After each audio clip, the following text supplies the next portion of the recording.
sustainability expert now on the podcast. Is that a fair statement? I don't know if I'm an expert, but I'm responsible for sustainability YKK, so I guess so. Let's call you qualified. I like what we were talking about before, and I want to learn more about how YKK really kind of owns the whole process from vertical integration from shooting and sourcing your own bill. And I think in today's world, earlier in podcast, I was talking to Jason about globalization of our industry and importing of foreign product, and there's good and there's bad. So there's trade-offs with every decision, but like ever. But the more you can control your destiny, I think, more confidence you can instill in the market, confidence you can instill in others. So before we kind of get into the specifics, what was that the primary driver to go in this direction over the years? Yeah, I mean, I think you hit the nail on the head. It really is about controlling our own destiny, and the fact that we're able to sort of control all the inputs by being vertically integrated, right, from melting that ingot or scrap metal down, and then sort of mixing it with our special sauce, extruding it and then fabricating it into our finished products, gives us that control that you mentioned. And so that's not just control on quality and performance and specifications, but it translates, as we've realized, into sustainability credentials as well, right? We have the ability to source the input aluminum, whether that's from more responsibly sourced, lower energy intensive aluminum ingot, or whether that's increasing the amount of recycled input, either scrap that comes from our production itself, or whether that's upping the amount of like post-consumer or external scrap materials. It really gives us the ability to really pull all different levers, which is so important, right? I got a question today around just sort of the whole supply chain, tariff, logistical environment right now. And by having the ability to pull as many levers as possible, it gives us all the control across that supply chain, inclusive of sustainability.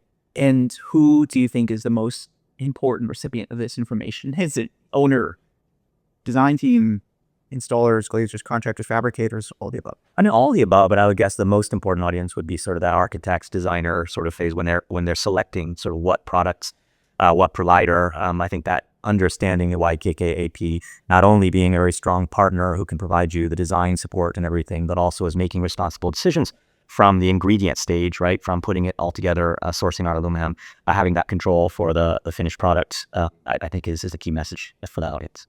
And is the word sustainability, I think, has so many different definitions. Yeah. Where you're asking, and I'm guessing you didn't start this industry, a year ago. You're not brand new. So has that definition evolved in time? I do define. Yeah, I think it has actually. And of course, sustainability, the word sustainability encompasses sort of all that is environmental being responsible for the environment, et cetera. But I think YKK tends to look at it more comprehensively. It's how do we make sure that our business is self-sustaining? And if you think about it that way, of course, it includes making responsible decisions from a carbon footprint or environmental responsibility perspective, but it also then encompasses just decisions we're making, support we're providing, quality that we're providing, right? Final product and how it performs in the building for the long term. So as long as we can make sure that we are self-sustaining, I think we address that more specific sustainability definition, right? YKKP has a philosophy that we point to all the time, and it's kind of like our own golden rule. We call it the cycle of goodness. No one prospers without rendering benefit to others.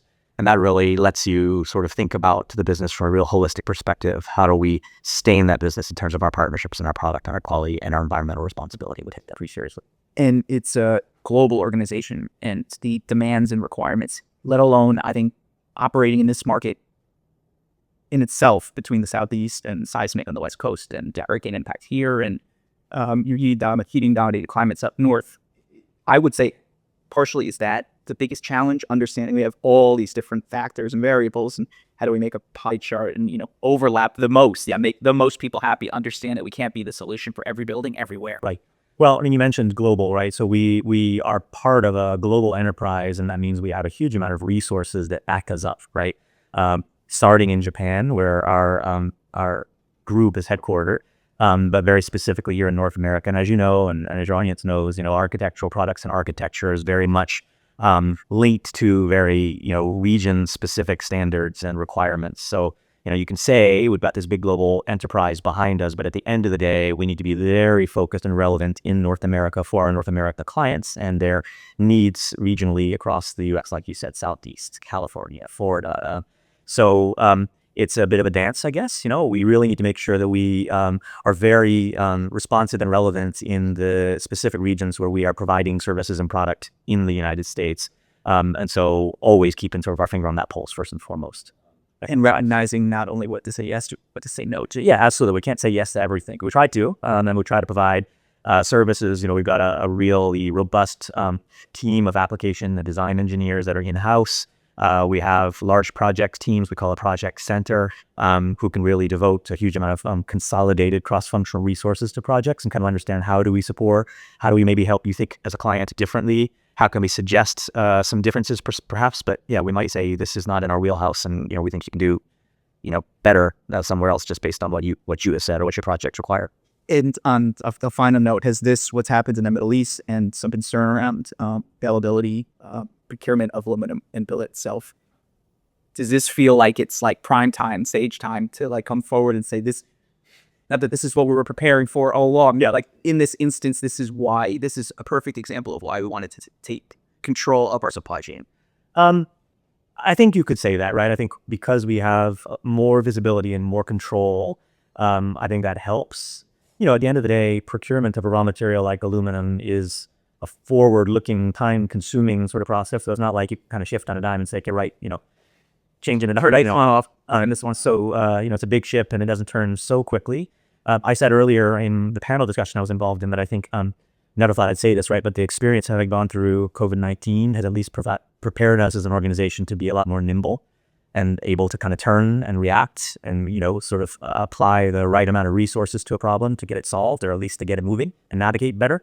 I don't think that the Middle East is necessarily a huge source of stress. Perhaps I think maybe more broadly, there's a lot of pressure on the supply chain around tariffs and sourcing decisions that have required us to take a renewed look almost on a daily basis, but a renewed look at sort of how we source and where we source. And we have the benefit of having teams that are devoted to that and having a broader global organization that can help us think through a lot of that. But a lot of the decisions we've made are decisions on sourcing specifically that are serving our customer, are serving a sustainability story, sourcing that aluminum for locations that are less carbon intensive for our purposes, more primarily from Canada right now, sourcing or dialing up the amount of recycled content. So we're really doing that as much as possible to try and sort of, alleviate some of those pressures where we can. But it's not an immediate impact. And so we're sort of trying to navigate as best we can. Yeah. Right. Thanks for coming on. I appreciate the time. I appreciate it.